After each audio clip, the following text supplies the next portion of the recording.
என்னால் அவரை பற்றி என்ன பேசுறதும் சரி தெரியல. பிகாஸ் அவருடைய படங்களை நான் நிறைய என்னுடைய படங்களை அவர் நிறைய வேலை செய்கிறேன். ஆனால் பெங்களூரில் நான் இருக்கும்போது தமிழ் தெரியாதவங்களுக்கு எல்லாருமே கன்னடக்காரங்களுக்கு போனால் போகுதும் போடா அந்த சாங் பாடுவாங்க. அதனுடைய மீனிங்கே தெரியாமல், நான் ஆணையிட்டால் அது நடந்து விட்டால் அந்த பாட்டு பாடுறாங்க, அதோடைய மீனிங்கே தெரியாமல். அப்படியே பாலும் பழவம் அந்த சாங். மரணமே இல்லாதவங்க சில பேர் இருக்காங்க, அது ஒரு 1% தான் இருக்கும்.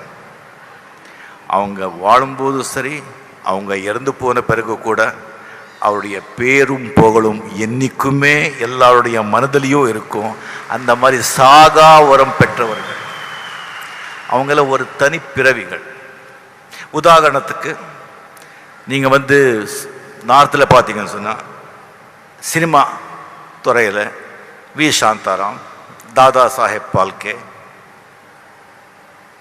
எஸ்டி பர்மன் மியூசிக்கில். ஸோ இந்த மாதிரி நம்ம தமிழ்நாட்டில் நீங்கள் பார்த்தீங்கன்னு சொன்னால் காமராஜர் அவர்கள், பெரியார் அவர்கள், அறிஞர் அண்ணா அவர்கள், புரட்சி தலைவர் எம்ஜிஆர் அவர்கள், நடிகர் திலகம் சிவாஜி அவர்கள், கண்ணதாசன் அவர்கள், இவர்கள் எல்லாரும் அவரை மறைஞ்சாலும் அவர் பேரு புகழும் இன்னும் மறையவே இல்லை.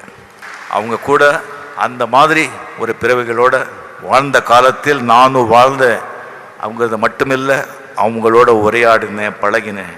அப்படிங்கிற ஒரு மன சந்தோஷத்தோடு இந்த விழாவில் எனக்கு பேச்ச வாய்ப்பளித்த அனைவருக்குமே என் நன்றியை தெரிவித்துக்கொண்டு